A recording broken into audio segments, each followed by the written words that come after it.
Pues nada, pues en mi reloj marcan ya las 18:03, así que vamos a dar comienzo a este webinar sobre accesos vasculares en hemodinámica, que voy a comoderar con Judith Serra, y enseguida le doy paso a ella para que se presente y empecemos ya con el primer ponente. Antes de empezar, por supuesto, como siempre, dar las gracias a la Asociación Española de Enfermería en Cardiología por contar con nosotros y por querer hacer este webinar. Y nada, por supuesto, a los tres ponentes, Cristina, Mónica, Xavier, muchísimas gracias. Y nada, empezamos ya mismo. Judith, te paso la palabra.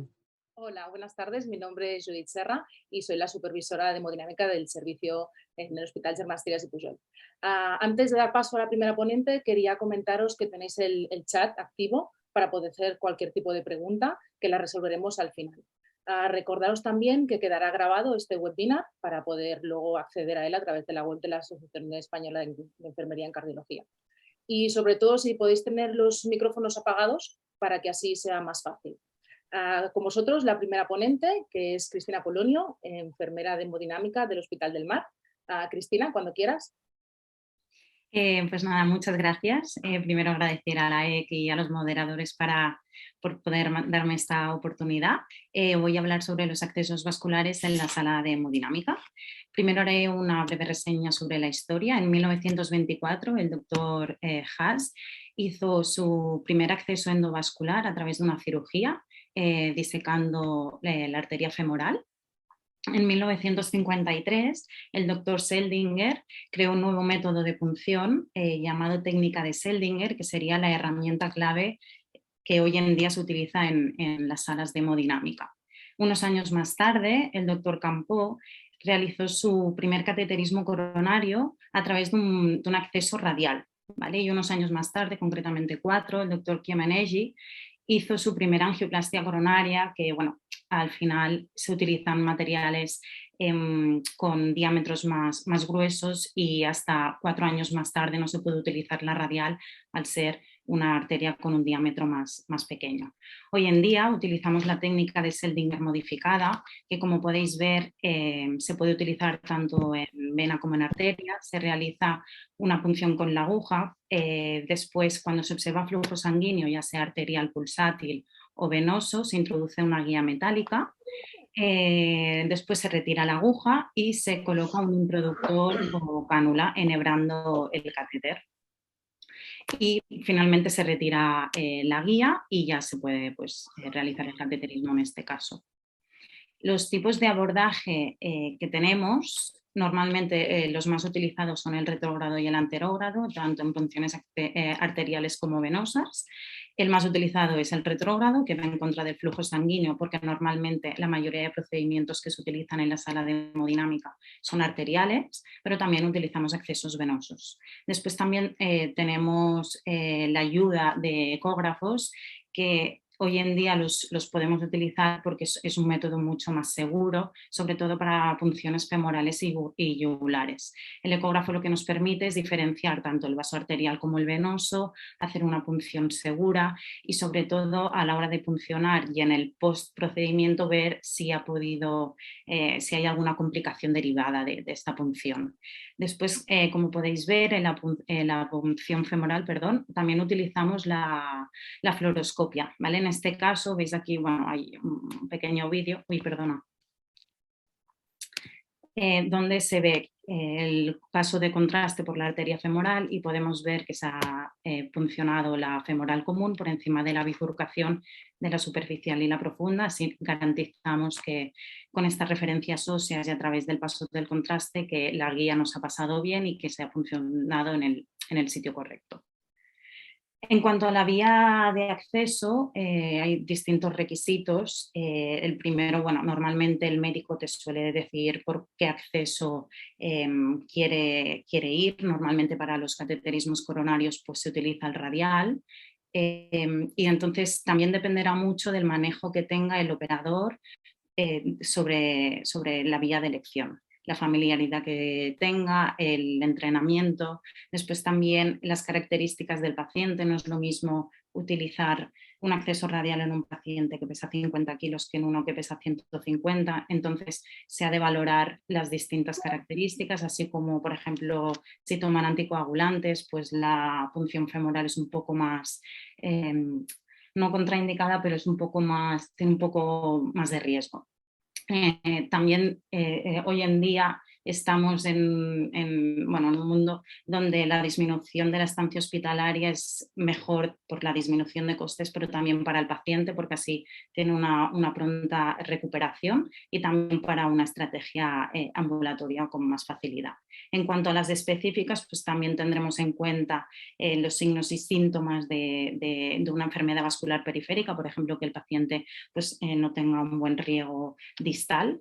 Después también complicaciones en accesos previos, que ya hayan hecho algún tipo de procedimiento por vía percutánea, que hayan tenido problemas para el acceso radial o para el femoral, que haya tenido alguna cirugía previa. Después también en cuanto al diámetro que vayamos a utilizar, no es lo mismo un cateterismo coronario que, por ejemplo, un procedimiento estructural donde el diámetro del introductor que vamos a utilizar es mucho más grande, por lo tanto tendremos que valorar qué arteria será la más adecuada y la compatibilidad con el material.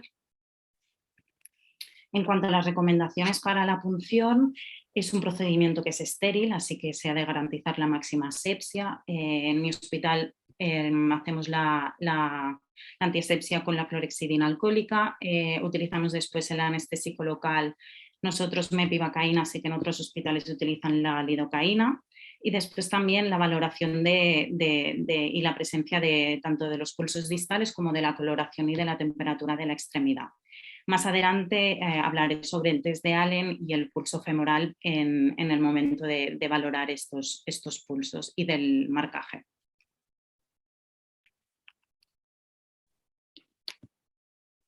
Vale. Hablaré sobre ahora el acceso radial, que como he comentado anteriormente es el que más utilizamos. Principalmente tenemos que realizar una verificación del pulso distal a través del test de Allen. Imagino que muchas de vosotras ya lo utilizáis, a lo mejor no en vuestro día a día, pero sí cuando se os solicita una gasometría o en cualquier otro procedimiento que lo requiera. Si se realiza el test de Allen y este es positivo, lo que nos está diciendo es que tiene algún problema con la circulación colateral de la mano. Entonces no estaría indicado realizar un procedimiento con un test de Allen positivo por la vía radial. En cuanto a la punción en sí, es un tema un poco controvertido, es una competencia médica, pero sí que es cierto que algunas enfermeras están altamente especializadas y tienen muchísima experteza, y entonces es una competencia médica que puede llegar a delegarse. Aquí podemos ver una punción como la que he descrito antes, funciona, vemos que sale sangre arterial, introducimos una guía y después se coloca el introductor. Después, una vez tenemos colocado este introductor, normalmente utilizamos un cóctel antiespasmolítico. En mi hospital utilizamos verapamilo, sé que en otros hospitales utilizan nitroglicerinas como agente vasodilatador.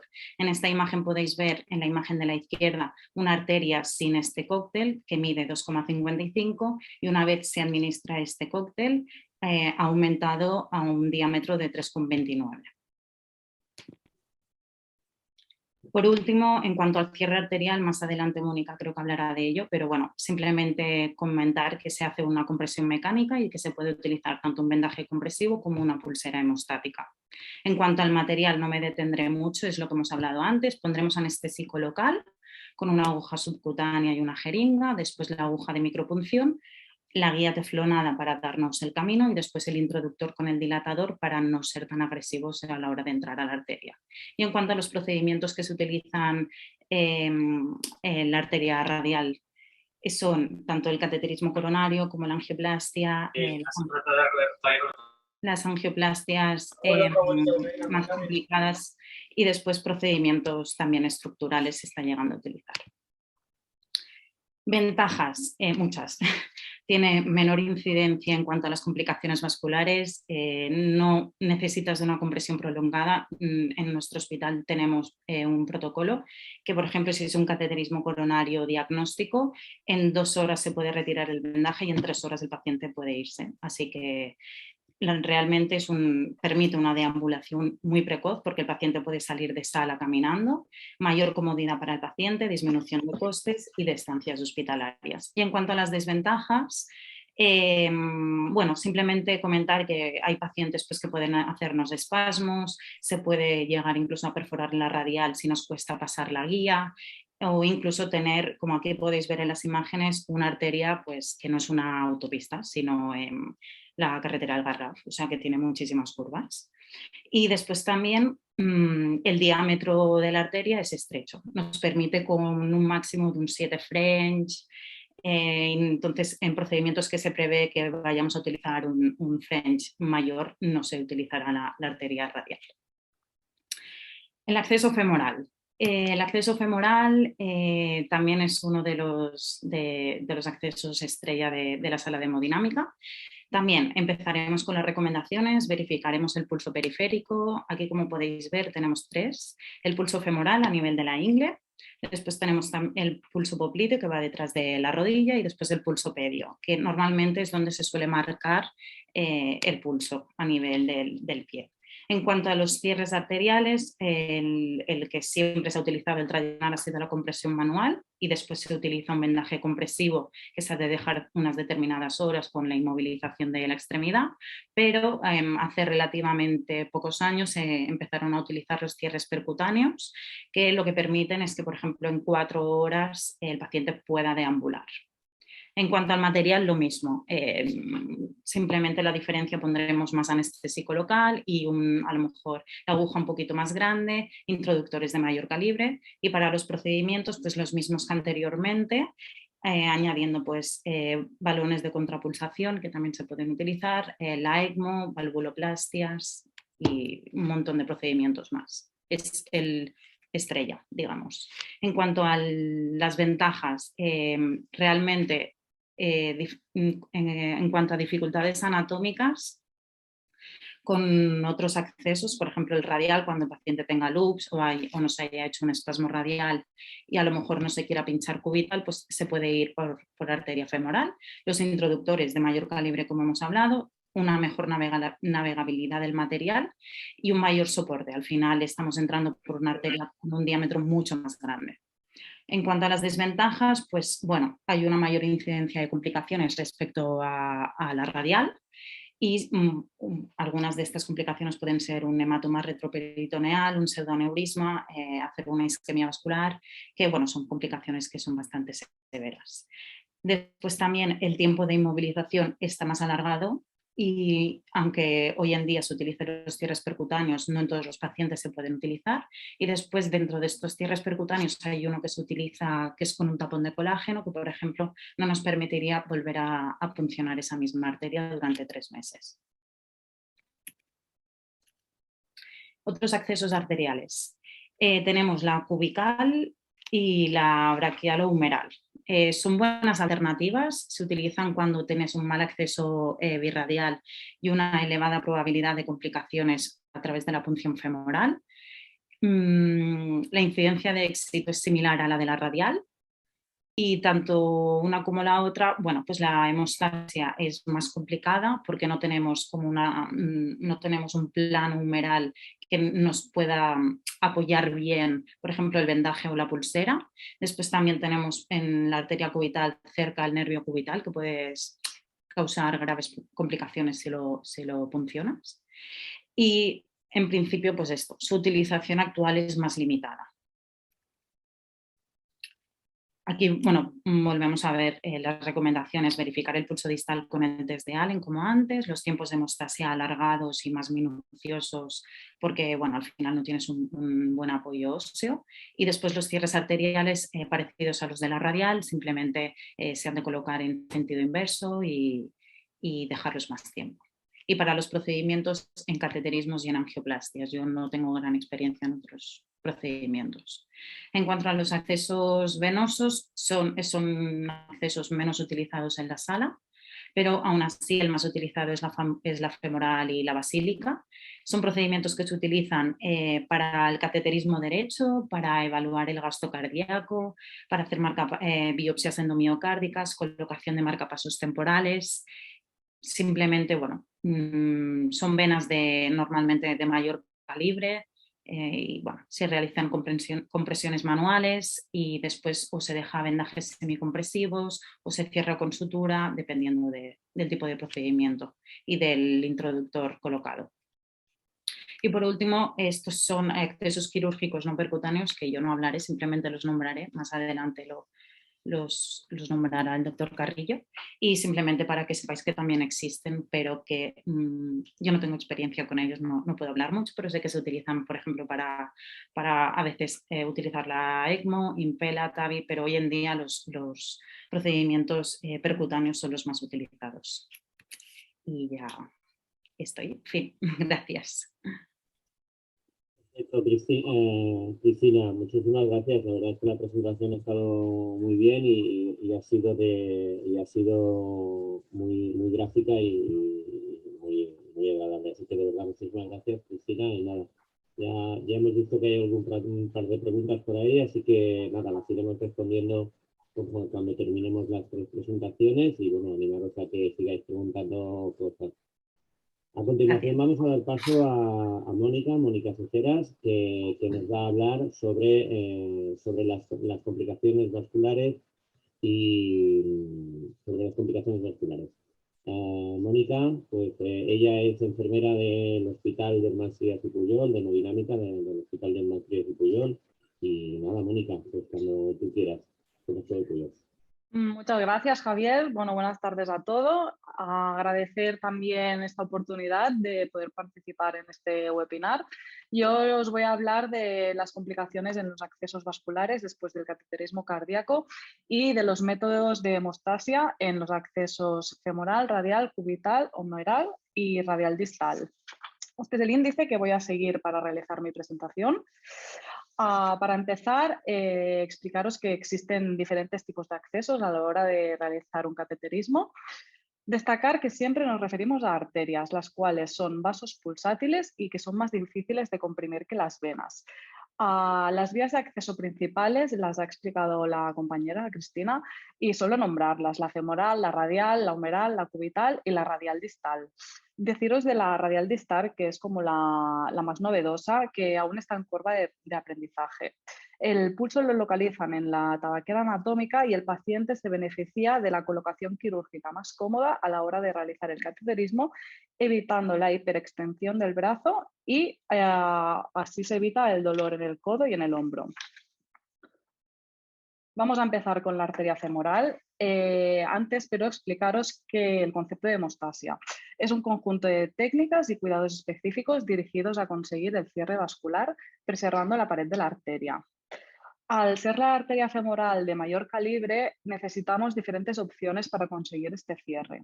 Los he dividido en dos grandes grupos: la convencional y no invasiva, que es la que está en manos del profesional de enfermería, y la invasiva, que se utilizan dispositivos percutáneos colocados por el profesional médico y que después nos explicará el doctor Carrillo.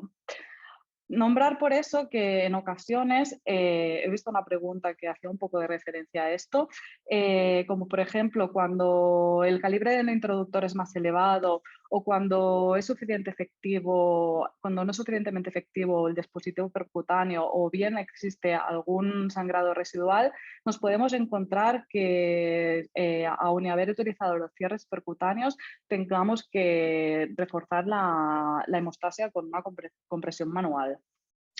Vamos al grupo que pertenece más como profesional de enfermería. Tenemos primero la compresión manual, que es apretar, básicamente. El objetivo de esta es la formación del coágulo, ralentizando el flujo sanguíneo sin llegar a impedirlo y haciendo que se active la cascada de coagulación y la adherencia de las plaquetas, consiguiendo la reconstrucción de los tejidos. Para efectuar la compresión, el paciente tiene que estar en decúbito supino y monitorizado. Se tiene que estar pendiente de controlar el dolor y las posibles complicaciones hemorrágicas para poder actuar rápidamente. Seguidamente se coloca un vendaje compresivo con torundas y tensoplast, como vemos en esta imagen. la primera imagen. Uy, espera.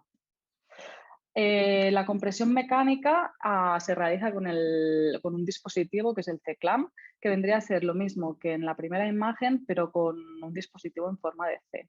Después tenemos la compresión neumática, que el dispositivo se llama CEMOSTOP y como vemos en la imagen, el dispositivo tiene un balón que se hincha con un manómetro, consiguiendo la presión necesaria para conseguir la hemostasia.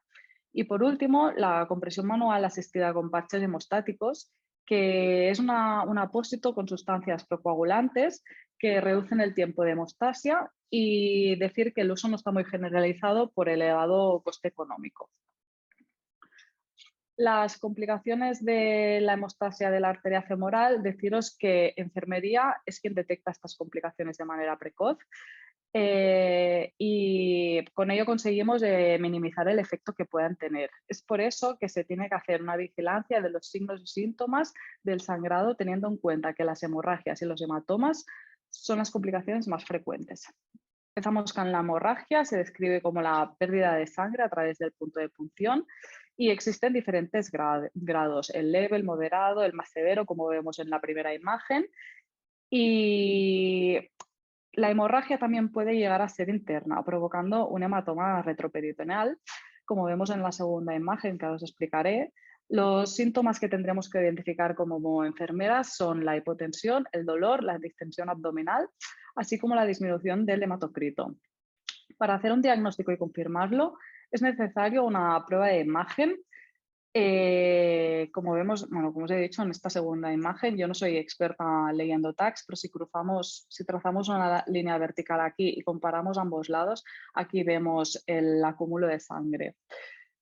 Y por último, el hematoma, que se define como la colección de sangre en el tejido subcutáneo que forma una masa tumefacta palpable en el punto de punción. También existen grados, el leve, el pequeño, el moderado, el grave y el severo, que puede hasta llegar a precisar un drenaje quirúrgico. Os he traído unos ejemplos de complicaciones vasculares en el exceso femoral. En la primera imagen se ve la disección de la arteria provocada por la guía.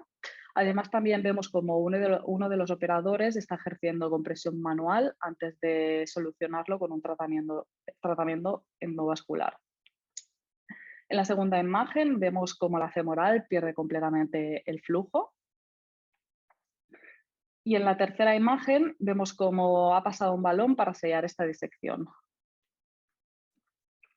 Otro ejemplo, en la primera imagen vemos la perforación de la femoral. Cuando el operador deja de hacer compresión, vemos cómo el contraste se sale de la luz de la arteria, aquí. En la segunda imagen vemos el balón hinchado sellando esta perforación. En la tercera imagen vemos el balón deshinchado y cómo la arteria ya va recuperando su calibre. Y en la última imagen vemos cómo la perforación queda cubierta ya con el stent. Hay otras complicaciones, son menos frecuentes, pero no por eso son menos importantes. El pseudaneurisma, que es la salida de sangre arterial a una área contenida y pulsátil y en contacto con la luz arterial. Generalmente se resuelve de manera espontánea. Tenemos la fístula arteriovenosa, que es provocada por la punción arterial a través de la vena femoral, poniendo los vasos en contacto y facilitando la formación de una comunicación. Esta no se resuelve de manera espontánea, tiene que ser mediante cirugía. Y después tenemos la isquemia del miembro, que es la aparición aguda de falta de perfusión, que enfermería deberá hacer un control neurovascular para detectarla. Tendrá que valorar el pulso, es decir, la absencia de pulso, el color, la palidez, la temperatura, la frialdad y el color. Vamos al acceso radial, que es el más comúnmente usado. Tenemos dos métodos de compresión, el vendaje compresivo manual, que es la primera imagen, se realiza con una torunda y 3 tiras de tensoplast. Es un método que es más económico, pero como desventaja tiene que no se puede conseguir una hemostasia permeable. Es decir, cuando aplicamos este compresivo no se puede asegurar la permeabilidad de la arteria radial. Después tenemos la compresión neumática y mecánica, que se utiliza una pulsera que lleva un balón que se hincha con aire. Entonces, con este método se consigue una hemostasia no oclusiva, manteniendo la permeabilidad de esta arteria sin que se llegue a ocluir. Para colocarla se pone el pulsoxímetro o en el pulgar o en el índice y se hincha el balón con 13 centímetros de aire a la vez que se retira el introductor. Entonces, el balón se va deshinchando hasta que vemos que aparece la onda de pulso en el monitor y no se evidencia sangrado de esta radial. Para retirarla, se va deshinchando poco a poco el balón de manera progresiva y, por lo contrario, este método no es tan económico y se acostumbra a utilizar en pacientes seleccionados, como por ejemplo los que tienen la piel frágil o pacientes que no hemos conseguido controlar la hemostasia con el primer método, etc. Pasamos a las complicaciones. La radial tiene menos complicaciones que la femoral, pero no está exenta. Empezamos por la hemorragia, que una vez hecho el compresivo puede aparecer un sangrado espontáneo que manche el apósito. Para resolverlo, lo que tenemos que hacer es retirar el compresivo y comprimir manualmente. Nos puede ayudar la colocación de un manguito de tensión arterial para hacer la isquemia de la extremidad y así colocar de nuevo un vendaje compresivo con más tranquilidad. Luego también tenemos el hematoma, que aparecerá después de este sangrado y se conocen distintos grados clasificados con la escala EASI, que os he puesto aquí el dibujo clasificatorio, que van del 1, que es el más leve, al 4, que es el más grave. Luego también os he adjuntado fotos para que podáis ver visualmente cómo se resuelven estas complicaciones. No podemos dejar que la complicación esta progrese hasta un síndrome compartimental. El síndrome compartimental se define como la gran inflamación del miembro con dolor intenso, cianosis distal, alteraciones sensitivas y que puede precisar cirugía. Es vital la valoración continua de la enfermería durante la compresión para evitar que el hematoma llegue a este grado. Otra complicación es la oclusión radial. Vemos aquí una angiografía de la mano donde no hay flujo de la radial. Para valorar la posible oclusión, si no tenemos escopia, lo que podemos realizar es un test de Barbour invertido, el que consiste en comprimir la arteria cubital a la vez que con el pulsoxímetro en el dedo índice o pulgar se observa la curva de pletismografía y el valor oximétrico. Si este es negativo, se confirma la existencia de oclusión de la arteria radial. Pero hay evidencia científica de que el 50% de los pacientes se recanalizan en 30 días. Entonces, para evitar esta oclusión, se recomienda una anticoagulación óptima durante el procedimiento, uso de introductores de menor calibre, hemostasia no oclusiva, manteniendo la permeabilidad de la arteria, que esto se consigue con la pulsera neumática, y la retirada del compresivo tan pronto como sea posible.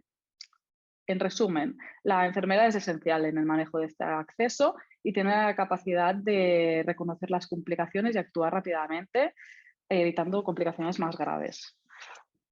Vamos a la arteria cubital.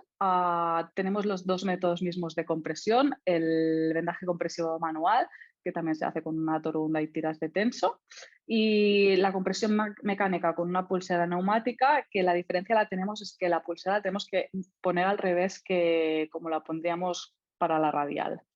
Para la cubital sí que se prioriza el uso de la pulsera neumática porque anatómicamente no tenemos el plano óseo por debajo como lo tendríamos con la radial, siendo así una compresión más dificultosa. La arteria cubital tiene las mismas complicaciones también, sangrado y hematoma.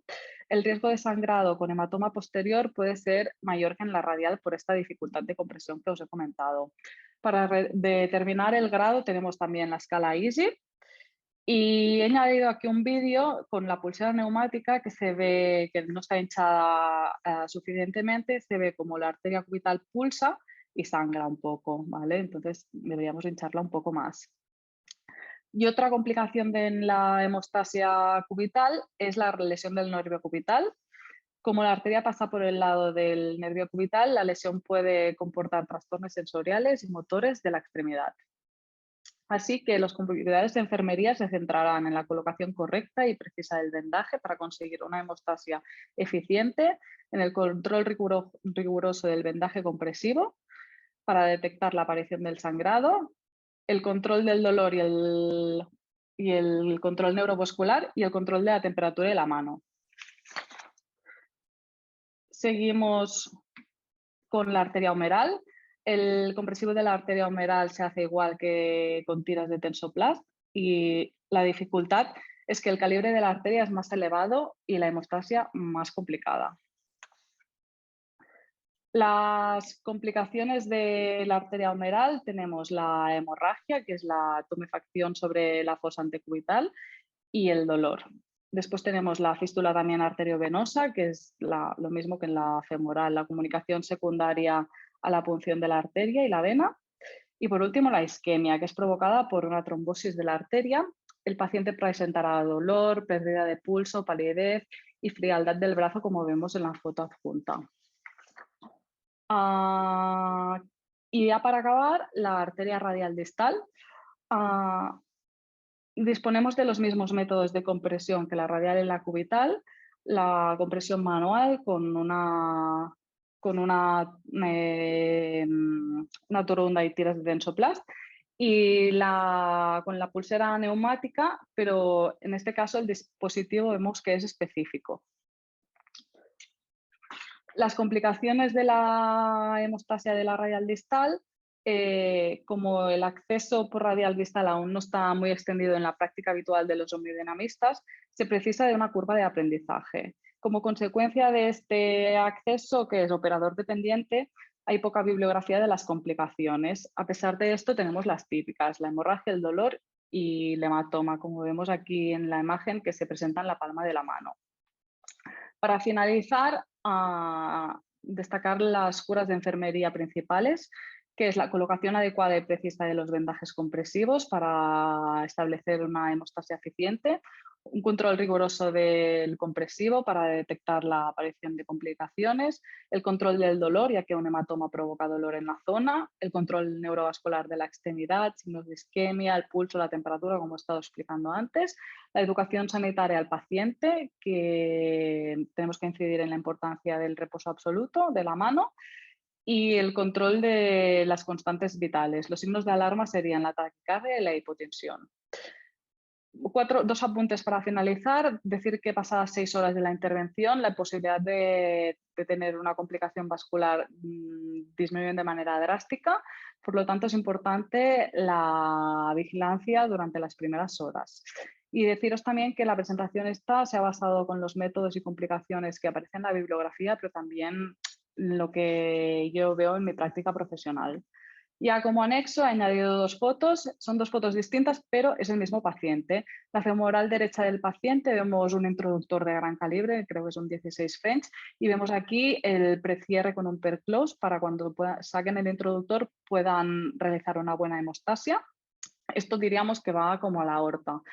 Y en la segunda foto, la femoral izquierda, tenemos un introductor de 20 French y dentro de este introductor 2 introductores de 6 French, es decir, más pequeños con sus respectivos catéteres guía que van a las coronarias del corazón. En el mismo paciente las 2 imágenes. Y esta también, para que veáis el calibre de los introductores que se ponen en las femorales y el gran sangrado para evidenciar la dificultad de la hemostasia que podrían tener en ciertos casos. Muchas gracias por la atención. Si tenéis cualquier duda, aquí estaré para resolverla en el chat. Muchas gracias, Mónica. Felicidades por la presentación, es una presentación muy visual y esto es de agradecer porque es mucho más fácil de seguir. Deciros que tenéis el chat ya no solo para preguntar o dudas que tengáis, si nos queréis comentar alguna cosa sobre cómo trabajáis en vuestros hospitales. En tercer lugar, y no por ello menos importante, hablaremos con el doctor Carrillo.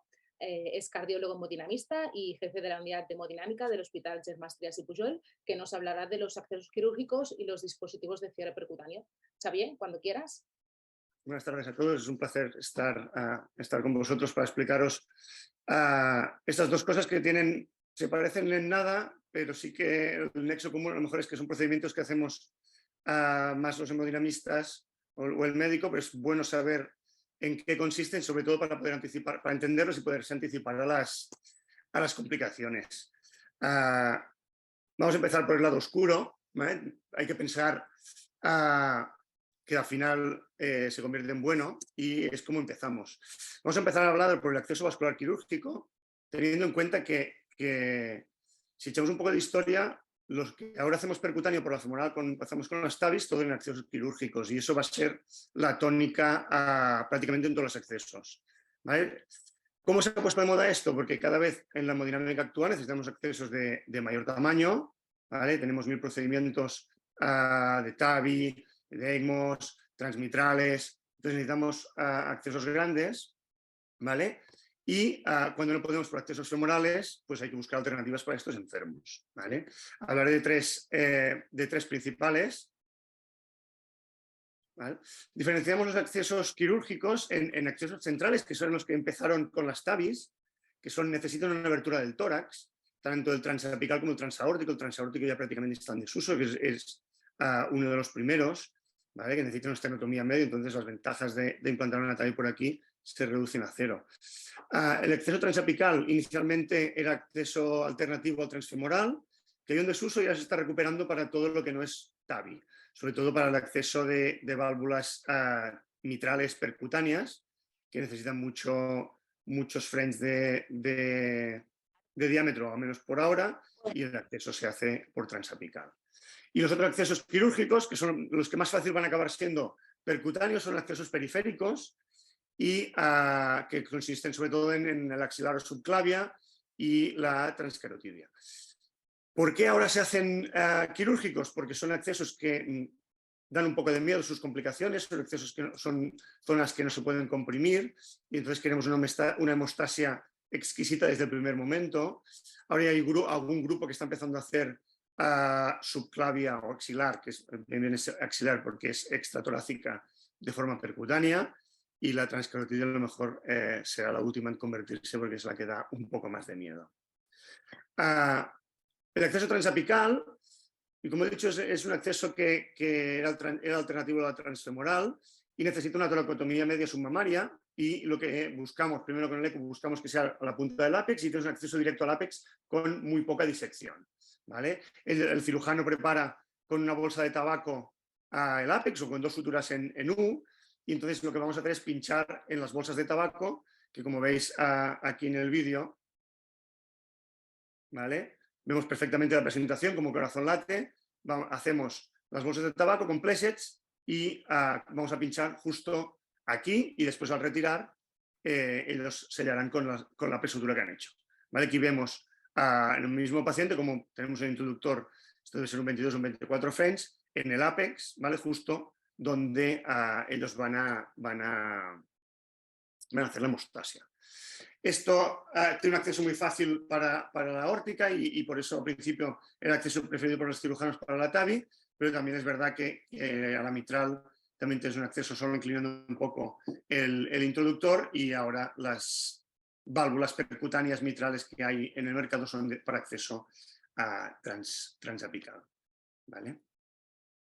El otro acceso que tenemos es el subclavio axilar. He dicho que es mejor dicho axilar que no subclavia, que lo que hacemos es muy parecido. Hacemos una disección en el surco del alto pectoral, ponemos el mismo separador y lo que hacemos es disecar la arteria, tenemos expuesta la cara anterior y podemos hacer lo mismo. Unas suturas hemostáticas antes de pinchar y después pinchamos justo dentro, en el centro de las suturas, ponemos el introductor, podemos trabajar y al retirar hacer la hemostasia vascular con los plessets y con las suturas que han hecho. Si vamos por la subclavia izquierda, el procedimiento es muy parecido a un acceso transfemoral, vas por la curvatura mayor y es muy parecido. Cuando hacemos un acceso subclavio derecho, en casos muy seleccionados, sí que la cosa cambia un poquitín, ¿vale? Verdaderamente, la cicatriz que le queda al enfermo una vez hecho la hemostasia es mínima, prácticamente es muy parecido a lo que podríamos poner en una bolsa de marcapasos, ¿vale? No se dejan drenajes y el enfermo podría salir caminando, ¿vale? Y el acceso alternativo, que sobre todo en los países francófonos se está poniendo de moda, que es el acceso transcarotidio. Nosotros tenemos poca experiencia, en España hay poco, sobre todo porque da un cierto miedo porque lo que puedes hacer es acabar ocurriendo una carótida. Generalmente aquí se va por el lado derecho, una carótida derecha, que es la que va más directa, pero el proceso es el mismo. Aquí la diferencia, para dar un poco más de soporte y no estar empujando toda la arteria, lo que está hecho es tunelizar, que también se puede hacer en la subclavia, el introductor, para que el poco de piel y de tejido subcutáneo que tengamos aquí te aguante el introductor para intentar tener menos problemas vasculares, más que nada porque el territorio nos da un poco más de... Tanto el acceso axilar como el acceso carotidio necesita unos diámetros mínimos inherentes al tamaño del introductor y al dispositivo que ponemos, como pueden ser por la femoral. Que sí que es verdad es que en enfermos que pueden tener mucha enfermedad aterosclerótica femoral ilíaca que puede dificultarte el procedimiento de TAVI, los territorios superiores, sobre todo el axilar, está bastante más respetado que no el femoral. Hay mucho menos enfermedad y puede ser que enfermos que tengan femorales muy malas tengan un axilar suficiente como para hacer el procedimiento, ¿vale? Cambiamos un poco de tercio y nos vamos a los dispositivos de cierre vascular. Ya sabéis que los hemodinamistas estamos supeditados a la tecnología que nos dan, ¿vale? Porque nosotros no tenemos ni visión directa ni podemos trabajar con nuestras manos. Entonces, lo que voy a hacer es intentar explicaros los dispositivos que hay en el mercado para hacer cierre vascular femoral, ¿de acuerdo? Tanto de pequeño como de gran tamaño. ¿Qué buscamos con los sistemas de cierre? Lo que buscamos es una comodidad y un bienestar para el paciente, ¿vale? Buscamos ahorrarnos la compresiones largas de 15-20 minutos para el enfermo son incómodas y puede vivirlo un poco mal. Después tienes que tener mucho más tiempo de reposo, ¿no? Entonces lo que buscamos es eso, disminuir el tiempo de hemostasia y que el enfermo pueda caminar lo antes posible. El tercer objetivo que podríamos buscar y el que se buscan los dispositivos es uno que no hemos conseguido, que es disminuir las complicaciones vasculares. ¿Vale? No se ha demostrado en todos los estudios que un sistema de cierre comparado con la compresión manual en cateterismos diagnósticos o terapéuticos o angioplastias, disminuir las complicaciones vasculares. Muchas veces porque estas van asociadas ya no al tipo de cierre que hagas, sino al tipo de punción. Entonces, la mitad de las complicaciones ya te las estás jugando cuando empiezas con la punción que tiene que ser correcta. ¿Vale? Vamos a pinchar, como hemos explicado, vamos a pinchar la femoral común, porque pinchar femoral superficial o pinchar ya ilíaca externa, es decir, ya dentro de la barriga, nos expondrá a muchas complicaciones, nos va a limitar los sistemas que podamos usar, ¿vale?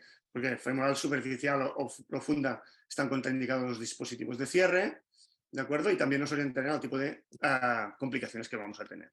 Empezamos por los sistemas que tenemos para dispositivos pequeños, ¿vale? Para lo que serían introductores para coronarios, ¿de acuerdo? Con 6-8 frames lo puedes hacer todos, o hasta un balón de contrapulsación, que podría ser de 8.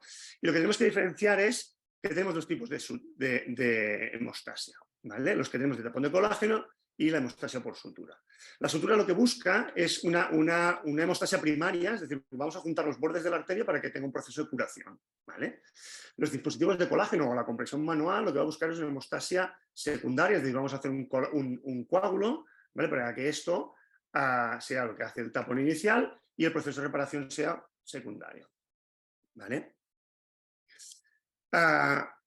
Vamos a empezar por los cierres de tapón de colágeno. Lo más usado es el Angiosil de Terumo. Tenemos varias versiones, el Viper Revolution, en función de la generación que tengamos. Y hay que tener en cuenta dos cosas. Primero, que hay dos tamaños, de 6 y 8 frames, para tapar sendos introductores. Podemos hacer una deambulación relativamente precoz y todo el sistema de ancla y colágeno se reabsorbe en 90 días. ¿Vale? ¿Qué problemas podemos tener? Es que necesitamos arterias relativamente grandes, de 4 centímetros, van supeditadas al ancla que dejamos y que dejamos un ancla que se acaba reabsorbiendo, pero dejamos una ancla intravascular y eso puede ser una fuente de complicaciones. Y eso me explico lo mismo, esto es como un sistema, voy a poner el vídeo, es como un sistema de unas gomas de la carpeta, tenemos un ancla en el agujero y esta ancla nos hace de tope y bajamos un tapón de colágeno que sería la goma de las carpetas. Tenemos un introductor que tiene un agujero al final, ¿de acuerdo? Que una vez entra dentro de la arteria, nos sale sangre por el otro extremo y sabemos que estamos dentro, ¿vale? Porque se trata de tener el introductor un poco metido sin que sea mucho trozo para intentar que si el ancla no se nos quede encallada si hay alguna placa de ateroma próxima a la arteria. ¿Vale? Nos aseguramos que el introductor está bien a través de la guía que tenemos. ¿De acuerdo? Quitamos guía y el dilatador. Paciencia. Quitamos guía y el dilatador.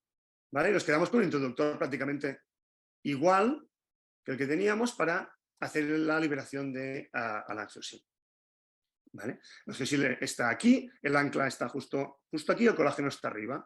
Pasamos por dentro del introductor y cuando juntamos las dos partes del introductor, sabemos que el ancla está dentro de la arteria, lo separaremos para dar rigidez al ancla, ¿de acuerdo? Para juntarla casi al introductor, entonces empezaremos la retirada, la ancla nos quedará dentro de la pared arterial y a la que salgamos con el introductor de la arteria bajará la presión, el tapón de colágeno, ¿de acuerdo? Lo veremos aquí, ¿de acuerdo? Baja el tapón de colágeno y con el tubo verde lo que haremos es comprimirlo un poquitín para que coja la configuración. La que hace la hemostasis al tapón de colágeno, ¿vale? En función de la generación, el revolution baja automáticamente con la misma presión y el VIP tenemos que hacerlo manual. Y entonces después cortaremos el hilo una vez tengamos la hemostasis realizada y no debemos hacer un compresivo en esta zona, ¿vale? Perdón. Para que veamos que esto es bastante más rápido que lo que el vídeo tiene, esto es un caso real, ¿vale? Pasamos una guía, quitamos el introductor de Terumo, ¿de acuerdo? Una guía de 0,35 normal, pasaremos al introductor del VIP.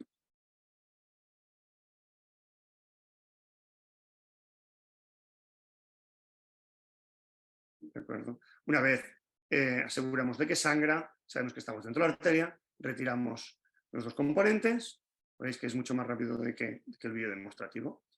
Asegurarnos, esta es la versión de Revolution, que hace la misma presión en el tapón de colágeno, separamos, anclamos el ancla, retiramos hasta observar la línea verde, que es que el colágeno está ya tocando la pared arterial, y una vez vemos que no sangra, retiramos y cortamos el hilo, ¿vale?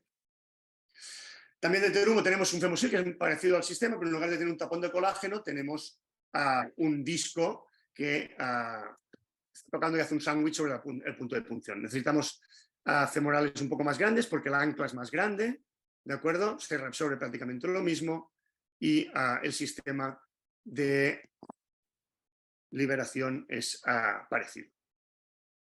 ¿Vale?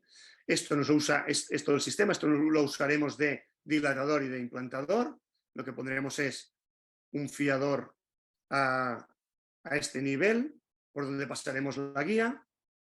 ¿Vale? Esto sería el dilatador del introductor, lo entraremos todo en la pared arterial. ¿De acuerdo?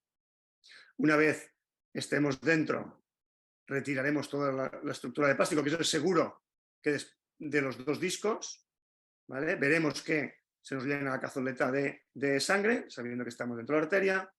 Haremos una primera liberación para el ancla y una segunda liberación para el disco. Aquí abrimos el ancla, que es un poco más grande que la del fusil, retiramos, cuando retiramos y nota la resistencia, se nos dispara el segundo disparador automáticamente y ya nos tiene preparado para el disco, volvemos a comprimir y hacemos hemostasia y se acaba cortando el hilo. Reabsorción también a los 90 días y esto limita un poco el punto de repunción con la teoría que tendríamos que pinchar en el mismo sitio, solo nos vayamos un poco más arriba, podemos volver a repuncionar la arteria, ¿vale? El problema lo podemos tener con el ancla y para eso lo que hemos inventado es sistemas que no tienen ancla, como es el Minsk Grip, que es lo mismo, pero en lugar que una ancla vascular, una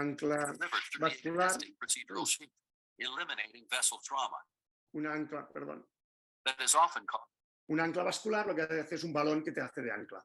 El balón es de 6 milímetros, por lo tanto la femoral tiene que ser de 6 milímetros, es un poco más grande, y el tapón de colágeno es un poco diferente. Lo que tiene es dos partes, una que es el anclaje del ancla, que es esta parte blanca, el anclaje del tapón que es el de polietilenglicol, que se queda enganchado a la pared arterial, y después tenemos el sellante, que es patentado MINS, que lo que acaba haciendo es, una vez se entra sangre, se expande muchas veces, se expande 3 o 4 veces de su volumen, y eso que hace de sello.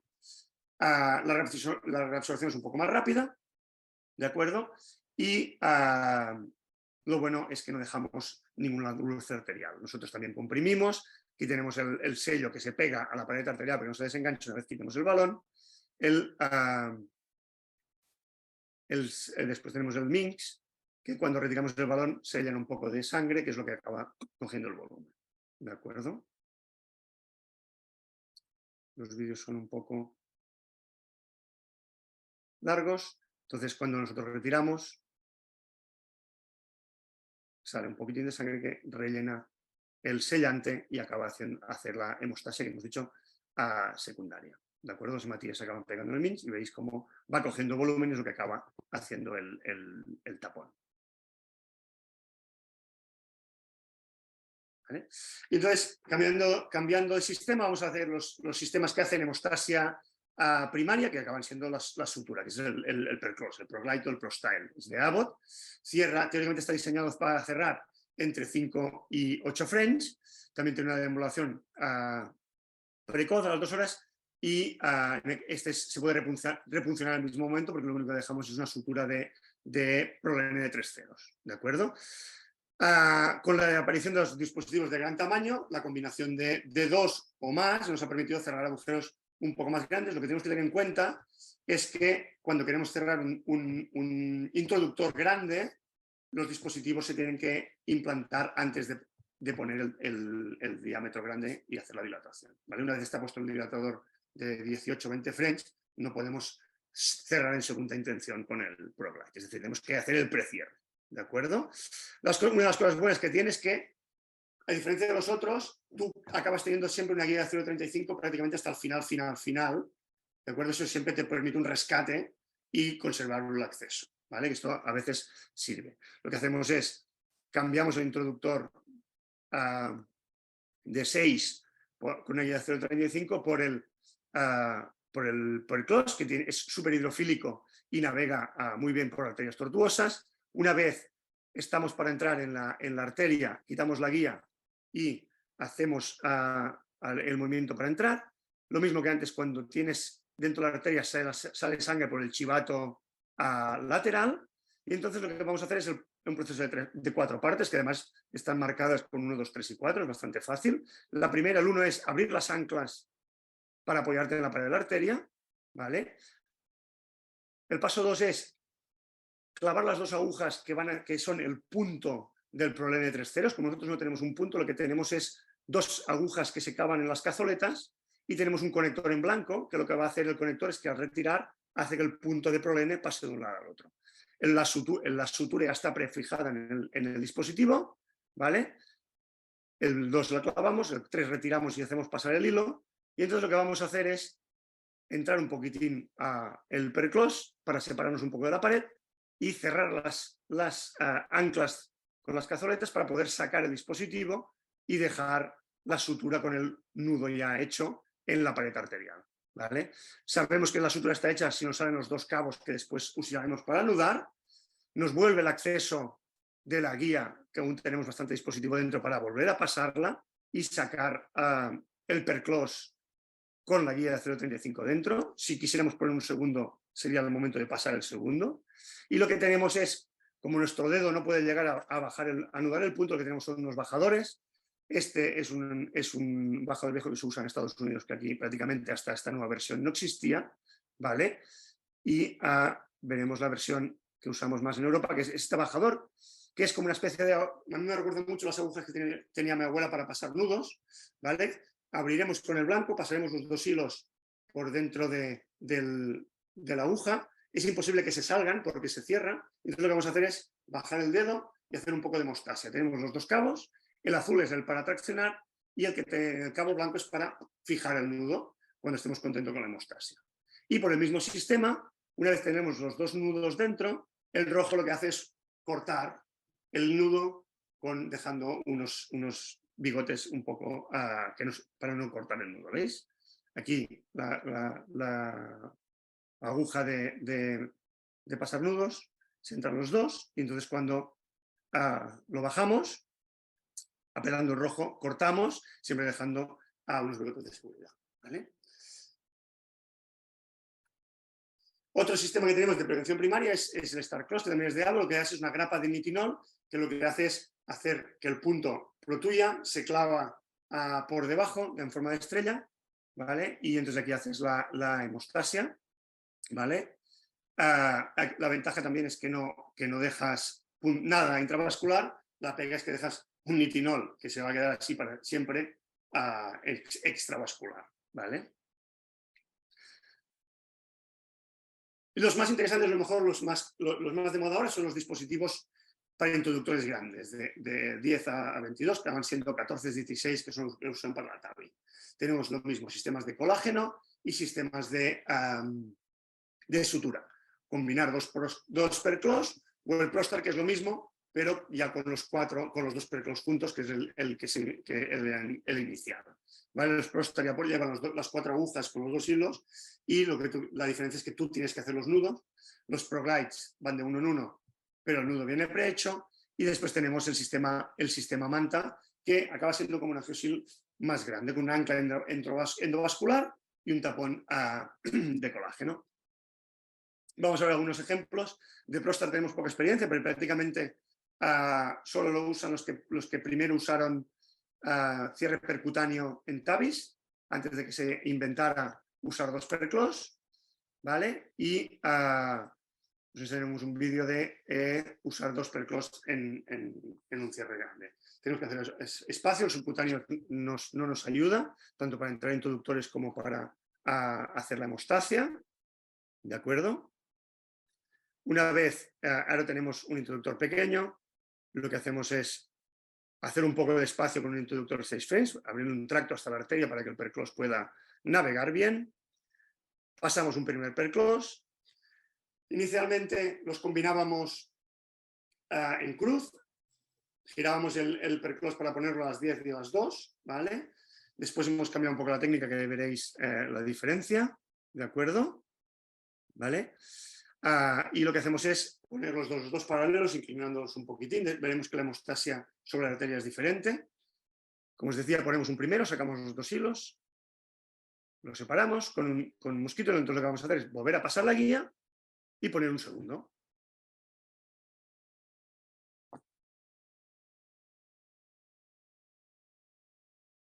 ¿De acuerdo? Pasamos una guía, pasamos un segundo. Pero claro, aquí tenemos un agujero de 6 frames, ¿de acuerdo?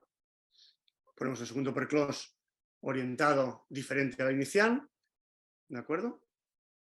Vemos aquí que sangra, abrimos la ancla, apretamos, clavamos las agujas, separamos, tenemos hilo, por lo tanto la sutura, el punto ha funcionado y separamos el segundo hilo, no se tiene que mezclar porque hay que bajarlos por separado, volvemos a tener acceso arterial, volvemos a pasar la guía 0,35, ¿de acuerdo? Y podemos poner el introductor de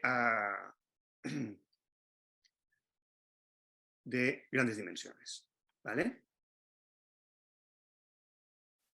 Este es un introductor de 8, después ponemos un introductor, esto es un introductor de Edwards, de 14 hasta 16, 18, ¿vale? Y entonces después lo que vamos a hacer es bajar los 2 perclos por separado. Entonces la ventaja que tenemos esto, para que lo veáis aquí, antes los poníamos en cruz, ¿vale? Y fruncíamos un poco más la arteria.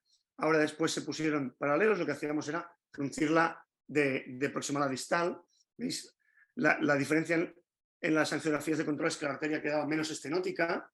Este sistema se ha ido imponiendo, ¿vale? Veis que en función de cómo orientes tú el perclos, pues puedes hacer diferentes tipos de sutura sobre la pared arterial, ¿vale?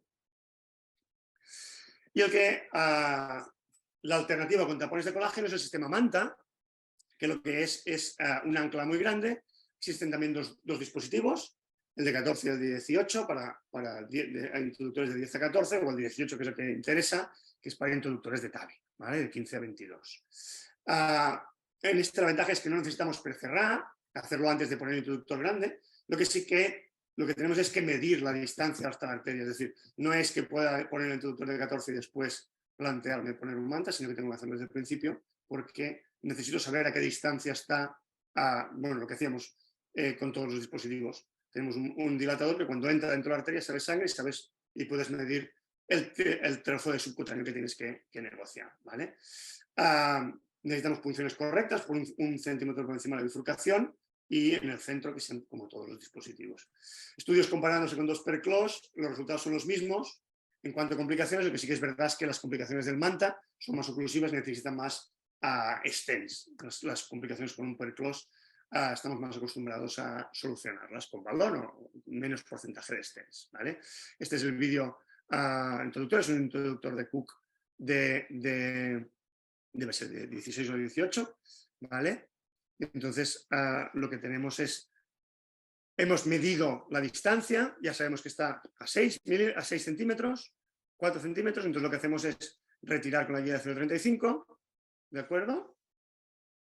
Y ponemos el dilatador o el introductor del manta, ¿vale? Que hace, al entrar el introductor, hace hemostasia, podremos dejar de comprimir, ¿de acuerdo? Aquí no tiene toma lateral, sabemos la distancia que tenemos que dejarlo, ¿vale? Por la medida que hemos hecho. Entonces dejamos la guía, a pesar de que no es funcional y no tendremos acceso, pero se deja hasta el final. Tenemos el introductor completamente metido y liberaremos la ancla después de poner el manta. Es decir, entraremos en el sistema de manta, que como veis es muy parecido a un sistema de fusil, pero en grande, con la punta A, ¿vale? Y ahora tenemos el sistema conectado, ¿de acuerdo? La ancla se abrirá con esta palanca y entonces lo que vamos a hacer es, sin abrir la palanca, vamos a estar retirando y tenemos unas mediciones sobre el introductor. Sabemos a qué distancia está, porque lo hemos medido antes, dejamos 1 centímetro más de lo que hemos medido, abrimos el ancla y entonces empezamos la retirada. La diferencia con los sistemas pequeños es que tenemos aquí una ventana que nos mide la compresión, ¿vale? Verde, amarillo y rojo, muy fácil, no hay que llegar a rojo hasta el final, y vemos que el sistema es parecido. Tenemos el hipotubo que bajará el burruño de colágeno, y lo que tiene está cosida al ancla, al paquete de colágeno, con una sutura, ¿vale? Con una marca radiopaca, que es lo que nos permitirá saber dónde está. Entonces, si vemos una angiografía después de implantar el sistema manta, vemos que tiene un punto de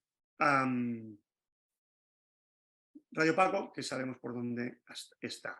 Una vez tenemos claro que la muestra es correcta, se acaba retirando la guía 0,35 y se acaba retirando todo el sistema y se corta el hilo igual. ¿De acuerdo? Y como mensajes que tenemos que llevarnos a casa, ya para acabar, verdaderamente los accesos quirúrgicos son una alternativa para accesos complejos, una alternativa transfemoral. Evidentemente, siempre que se pueda hacer por transfemoral, siempre es mejor, ¿vale? Y lo que nos permite es un control de daños en arterias con enfermedad importante o con mayor riesgo de complicaciones, ¿vale? Y los dispositivos de cierre buscan el mayor confort del paciente y una movilización precoz, pero no hemos conseguido que disminuyan las complicaciones vasculares. Y verdaderamente ahora los grandes orificios para TAVI se van cerrando se pueden cerrar con forma efectiva con 2 suturas o dispositivos de colágeno específico. Ya no es necesario hacerlo con cierre quirúrgico. Entonces hay grupos que ya están empezando a usar estos mismos sistemas diseñados para la femoral en la axilar, ¿de acuerdo? Y espero que os haya gustado y estamos abiertos a las preguntas que tengáis. Bueno, perfecto. Muchas gracias, doctor Carrillo. Javier, de verdad, una presentación muy, muy, muy interesante. La verdad es que me ha gustado mucho, sobre todo el tema que, bueno, creo que es muy visual, es el tema de los vídeos y tal.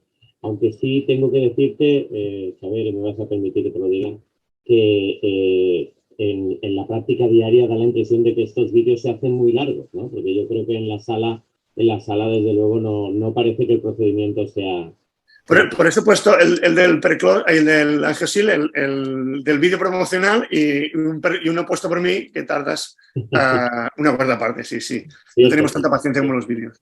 Doy fe de que es así, de que realmente los cierres se hacen.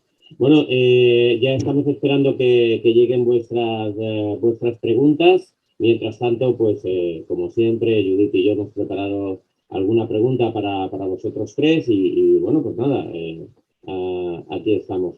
Judith, si quieres empezar tú con alguna pregunta de las tuyas. Bueno, al principio de todo en el chat ha aparecido una pregunta antes de dar paso al doctor Carrillo que puede dar explicaciones y es si hay algún tipo de cierre percutáneo sobre el cual no se pueda hacer una compresión manual. Si hay alguna contraindicación para ello. En todos los dispositivos de cierre no recomienda la compresión manual. La hemostasis tiene que hacer con el dispositivo. Verdaderamente lo usamos verdaderamente comprimimos cuando nos ha fallado. Y eso para los coronarios. Y es más, yo muchas veces cuando ponemos dispositivos de cierre decimos de no poner un compresivo. Ponemos un apósito para que además si falla o sangra al rato podamos ver enseguida la complicación y poder intervenir. Más que nada porque sobre todo los dispositivos de colágeno, al fin y al cabo lo que no quieres es que comprimas, la ancla se pueda meter el tapón de colágeno dentro de la arteria, deformes por lo mejor el sello del mini grip, ¿sabes? Lo que sí que es verdad es que con los dispositivos grandes, que usas 2 per close, por ejemplo, puede ser que consigas cerrar el agujero, pero no del todo. Entonces sí que puedes tener paciencia, hacer un poco de compresión manual más protamina, ¿de acuerdo? Y acaban cerrando. Mi consejo sería, los dispositivos de tapón no se deberían comprimir, los dispositivos de sutura, en principio sí, porque no alteras nada. Es una sutura que además la sutura no te va a ir a mejor con el rato. Es decir, un angiosil con los minutos se va a expandir y va a poder acabar sellando el agujero. La sutura no, si te ha quedado la arteria plegada y un agujero, eso se va a cerrar con hemostasia secundaria, porque no hay material para tapar. Entonces, por eso estos sí que se pueden comprimir. Los de tapón de colágeno dan más miedo, comprimirlos. Muy bien, pues nada, muchas gracias, Xavier. Yo tengo una pregunta mientras van llegando las demás, ya vemos algunas que ya van llegando, pero yo quería lanzar una pregunta para Cristina, para Mónica, indistintamente para cualquiera de vosotras dos, porque vuestras presentaciones han dejado claro que el rey en la actualidad a nivel de coronario es la función radial, y si teníais experiencia en esa radial distal que comentaba Mónica, y sobre todo decimos que ahora el rey es la radial, no sé, en vuestros centros, por ejemplo, todo es radial, todo es femoral, sobre todo hablando del paciente coronario, todo es radial, todo es femoral, y más o menos qué porcentaje estamos hablando, porque tenemos, ya os digo, es muy frecuente, ¿no? Quizá nosotros lo sabemos más, pero es posible que la audiencia a lo mejor haya alguna persona que lo pueda decir. Tenéis micrófono abierto cuando queráis.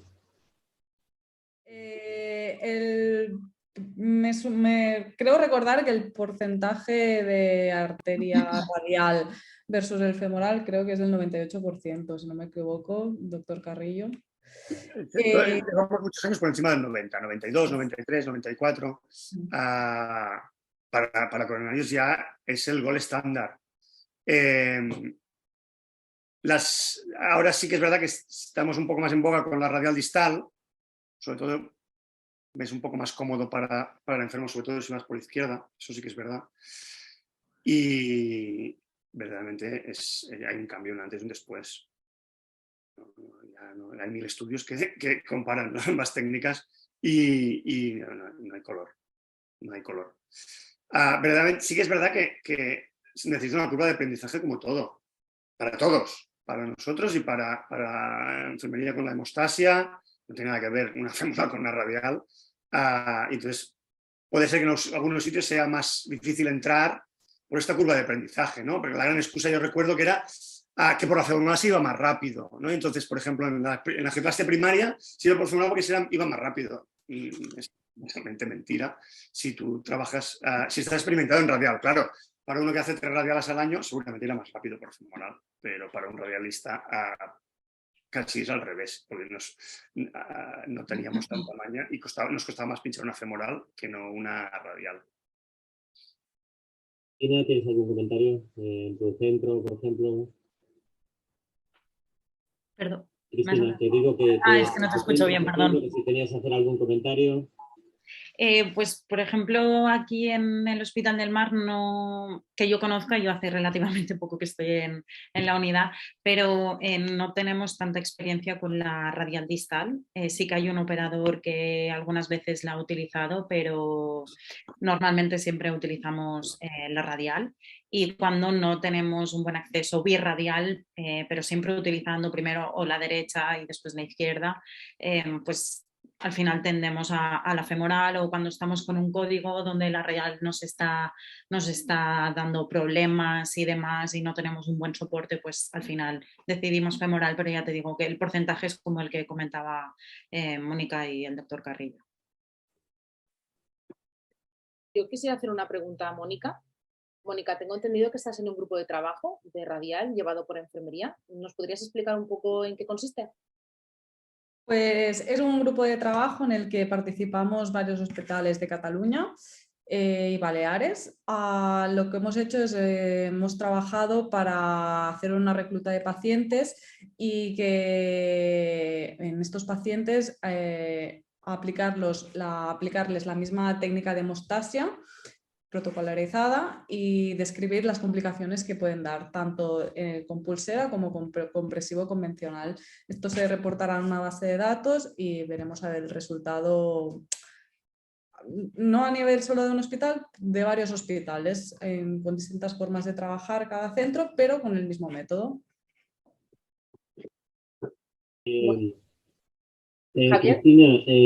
Cristina y Mónica, en vuestros centros he visto que las dos utilizáis pulseras de compresión radial, pero ninguna de las dos llegáis a decir que el 100% de los pacientes utilizamos pulsera. En la actualidad, ¿os decantáis más hacia la pulsera y si no os acaba de gustar vais hacia la torunda, o vais más a la torunda y si no funciona entonces le ponemos la pulsera? ¿Qué diríais? Yo, por ejemplo, por el protocolo que tenemos estipulado en mi hospital es que el procedimiento coronario diagnóstico se utiliza un vendaje compresivo, y para angioplastias utilizamos la pulsera hemostática. Si bien es cierto que cuando hay alguna complicación derivada de esta pulsera hemostática, siempre al final la tendencia es a volver a realizar un compresivo, porque al final pues, bueno, controlas así mejor las complicaciones y demás.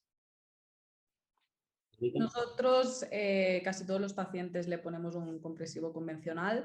Ahora con el estudio este que comentaba, que empezará ya en breves, empezaremos ya a aplicar más pulseras compresivas y así podremos ver la disminución que otorgaremos a la compresión. Vamos a disminuir estos tiempos y veremos a ver qué pasa y así poder modificar el protocolo, que ya estamos en ello también. Ahora empiezan a surgir aquí preguntas.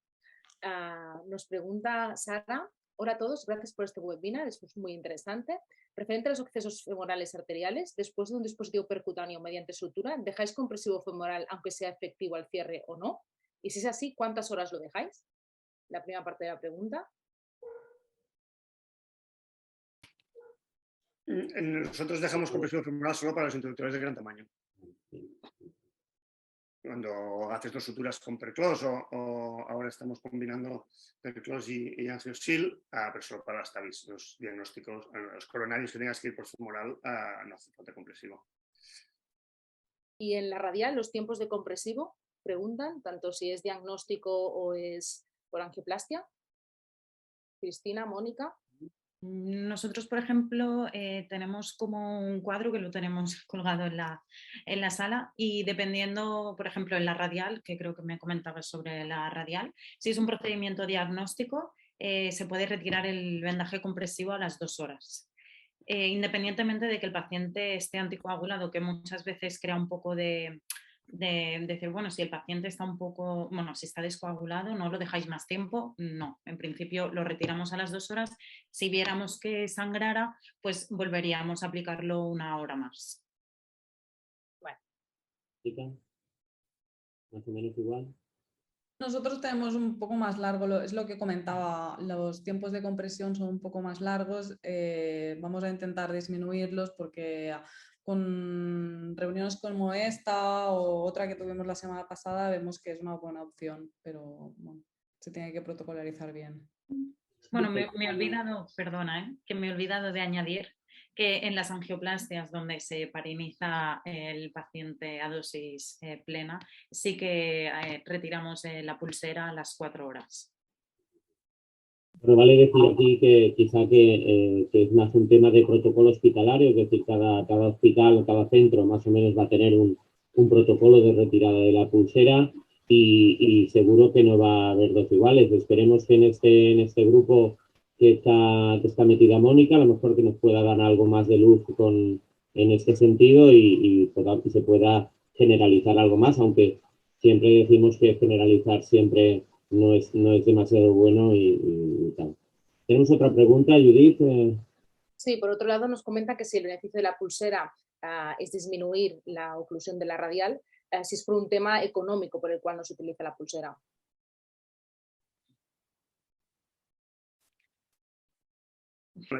¿Quién se Yo lo que creo es a que responder? la pulsera va muy bien como primera intención, ¿no? Pero si verdaderamente tiene una complicación, da muchísima más seguridad el compresivo, más que nada porque comprime más y a bulto, por así decirlo. Claro, evidentemente no puedes hacer una compresión permeable o una hemostasia permeable, pero una vez has tenido ese hematoma en la radial o has hecho la punción de las dos paredes y te está sangrando por debajo, es mucho más efectivo y te evita muchas más complicaciones el compresivo. Porque la superficie de compresión, que es la base que tenemos, es mucho más grande y es más, puedes poner dos y has hecho varios pinchazos. Y verdaderamente es eso, las pulseras muy bien como primera opción, pero si has tenido una complicación, creo que es mejor el compresivo. A pesar de que lo que hacemos es al revés. Muchas veces ponemos el compresivo y si sangra entonces le ponemos la pulsera. Pero teniendo en cuenta que en una zona de hematoma la pulsera no es tan efectiva como en una situación sin hematoma. No sé qué pensáis. Cristina, ¿queréis añadir alguna cosa? Porque yo discrepo completamente de lo que ha dicho el doctor Carrillo, pero bueno, un poco, Cristina, Mónica. Bueno, yo es que tampoco, hace relativamente poco que estoy utilizando la pulsera, en mi antiguo hospital no se utilizaba, entonces estoy también un poco en curva de aprendizaje, pero bueno, sí, da buenos resultados, pero sí que es cierto que lo que comentaba antes, que cuando hay alguna complicación la tendencia es ir al compresivo. Vale. Siguiendo con la pulsera, comentan que la pulsera no neumática, ¿qué opinamos de ella? Yo sinceramente no sé a qué se refiere con la pulsera no neumática. No la conocemos, la desconocemos, pero si nos da un poco de luz, también estamos dispuestos. Por otro lado, hay un compañero que trabaja en electrofisiología y arritmias que comenta que en los accesos arteriales utilizan angiosil, en femorales y en compresivo para vena, que para un mismo paciente, que se están haciendo bien si es lo correcto. Doctor Carrillo. No. Y esto va a gustos, ¿no? Es decir, para un acceso normal de un arterial hay operadores que prefieren el angiosil y hay operadores que prefieren el perclos, es decir, sutura o tapón. Aquí lo único que tienes que pensar es qué tamaño arterial de introductor arterial ponen los electrofisiólogos. Sé que hay procedimientos que usan hasta 8. Claro, nosotros tenemos muy estándar, ¿no? Prácticamente es el diagnóstico con 5 frames, la angioplasta con 6, como mucho con 7, ¿no? Prácticamente ya más allá de 7 frames no usamos nada, pero no me parece mal. Sí que es verdad que para introductores grandes venosos sí que se puede usar el perclos en una vena, pero creo que no. Ellos, los electrofisiólogos, como mucho el micra podría tener frames suficientes como para precerrar la vena con perclos. El resto, 6 frames de una vena se comprime y no mucho. Sí, realmente en nuestro hospital hacen compresión manual o incluso un punto en 8 una sutura en 8 y encima el compresivo. Sí, en nuestro centro pasa es lo que comentaba el doctor Carrillo, pues eso, que se utiliza tal, incluso pues en estructural, por ejemplo, en el MitraClip, que el dispositivo es bastante grosor, pues sí que utilizamos un Perclos para, aunque sea venoso, y bueno, la verdad es que está dando muy buenos resultados, y en electrofisiología estamos utilizando también el Micra, que bueno, pues no deja de ser un 27 femoral venoso, que bueno, que nos va bien. Y con respecto a eso, yo era una de las preguntas que tenía anotadas, doctor Carrillo, que era el tema de si pudieras alguno de los cierres percutáneos que se utilizan, sobre todo los grandes, ¿no? El Marta, el ProGlide, todos estos, si te gusta más uno que el otro, independientemente digamos, de lo económico, o si habría alguno ideal o sería una mezcla de todos, porque incluso has comentado que en algún caso incluso se llegan a mezclar dos sistemas diferentes. Nosotros ahora estamos combinando sistemas. Ya sé que es poco académico, pero la combinación de un Perclos con precierre y un angiosilino está funcionando muy bien. El Manta inicialmente parecía que sería la hostia, pero después del estudio que salió en el Interventions, que los resultados son los mismos y las complicaciones más graves, la gente ha perdido un poco de fuelle, porque verdaderamente con dos Perclos o con un Perclos y un angiosil estamos cerrando prácticamente todo y no nos está dando muchos problemas. Lo bueno, a ver, nosotros nos gusta mucho el Perclos porque siempre acabas teniendo una guía de 0.35 y eso es como tener una red haciendo malabares, ¿vale? Entonces, si tienes algún problema, es decir, tú con eso no te cierra, pues puedes poner un segundo, un tercero. Yo creo que nuestros vasculares le van a poner hasta 6, ¿vale? Porque, bueno, te da un poco de tranquilidad. Y en el momento que tú pones un sistema de colágeno, pierdes el acceso. Entonces tienes que estar seguro que va a ser efectivo, porque si no ya no tienes rescate. Entonces, eso por un lado. Lo segundo es que los dispositivos de colágeno, la combinación, creo que fruncen menos las arterias. Quedan menos estenóticas. Que eso sea relevante o clínicamente relevante en una persona de 80 años, ¿no? Que cause una estenosis suficiente como para que claudique esa pierna, pues eso no lo sé, ¿vale? No ese es el kit. Cuando empezamos con las TAVIs, que teníamos, por ejemplo, un gatillo más fácil para stents, cuando poníamos una stent en una ilíaca, los vasculares se les ponían los pelos de punta, porque decían que se restenosan, que esto todos se restenosan todos. Verdaderamente, nuestro volumen tampoco ha sido muy grande de stents, pero no hemos tenido problemas relevantes. Claro, pensando en el perfil de enfermo, es decir, claro, si tienes 40 años y llevas una stent en la ilíaca y se te restenosa, puede ser un problema gordo. Una abuela de 83, muchas restricciones tiene que hacer para que claudique esa pierna, ¿no? Es poner unas cosas en contexto. Nosotros, ya digo, ahora estamos desde hace un año, una cosa así, estamos haciendo la combinación de 1 y 1 y realmente estamos muy contentos, producen menos. Es verdad es que lo que hacemos es intentar asegurarnos de que va a funcionar antes de desplegar el de colágeno. Es decir, nosotros hacemos un precierre con Perclos, ponemos el introductor o el que tenemos o el del angiosil y si sangra mucho con el introductor puesto, quitamos y ponemos otro Perclos un segundo, ¿vale? Para intentar juntar un poco más el agujero y entonces volvemos a probar con el angiosil. Para que no hagas así y te quedes, es decir, el problema del tapón de colágeno es que el agujero que tú cierras tiene que ser más pequeño que el ancla que tienes dentro, porque si no, estiras y te sale con el ancla, porque nos ha enganchado en la pared arterial. Y eso es lo que tienes que asegurar y ya está. Vale, y para ir terminando, las últimas dos preguntas, una de ellas era cuando nos hablaba de la pulsera no neumática, era de los apósitos estos de Chitosan, que nosotros los utilizamos como apósitos, al igual debe estar el formato en pulsera. No sé qué experiencia tenéis, nosotros hemos utilizado realmente en nuestro centro pocas veces. Mónica, Cristina, no sé si tenéis conocimiento de ello. Mónica, creo que has hecho una pequeña... Sí, yo he hecho un pequeño apunte en mi presentación. Nos dieron algunas muestras y las probamos, pero no sacamos mucho en claro porque o no lo hacíamos bien o se despegaban. Como hace también tantos años no tenemos mucha experiencia. Muy bien. Y luego sobre la colocación de una segunda pulsera ante la aparición del hematoma radial. Yo pondría un compresivo convencional. No pondríamos una pulsera. O bien recolocaría la pulsera neumática porque quizás está mal colocada. La pulsera neumática se tiene que colocar un poco por encima del punto donde vemos la punción, porque como va así en este ángulo, quizás la compresión no está bien hecha. Y por último, doctor Carrillo, aquí nos comentan que si nos falla el manta, el preclose, el ProGlide, ¿cómo tenemos que acabar? Apretando. Apretando, ¿verdad? Primero apretando para darte tiempo. Y no, al principio nos daba mucho miedo, pero ahora verdaderamente hemos aprendido mucho de las complicaciones vasculares. Lo bueno es que siempre tienes un segundo acceso y pues ese acceso es el que te permite hacer cosas. Evidentemente, si no tienes guía, es lo que decía, si no tienes una guía de 0,35 por allí, por el agujero que has hecho no vas a poder hacer absolutamente nada. Pero si tienes una radial o tienes una femoral con lateral, pues puedes pasar un balón, o cubrir la arteria con un balón, hacer la hemostasis. Y todo falla, pues hay que llamar a nuestro amigo cirujano vascular. Que cada vez, por suerte, es menos.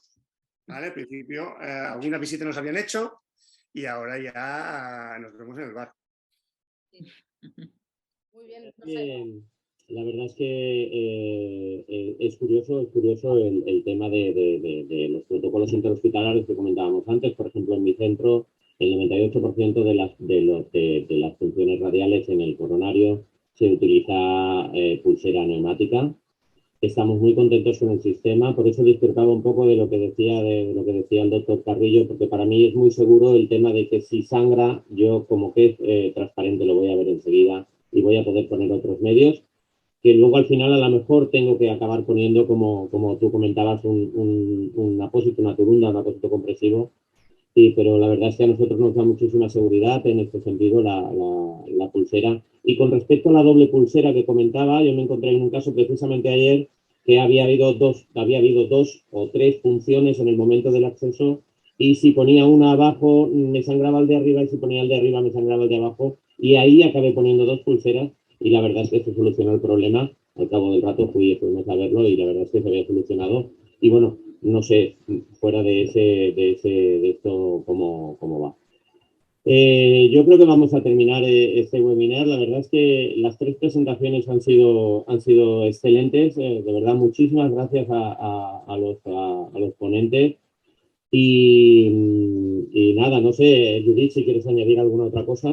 No, yo quería dar gracias a los que han estado siguiendo el webinar desde el principio y sobre todo a los ponentes, ¿no? Que han sido los verdaderos protagonistas de este webinar y a la asociación por permitirnos estos webinars habitualmente.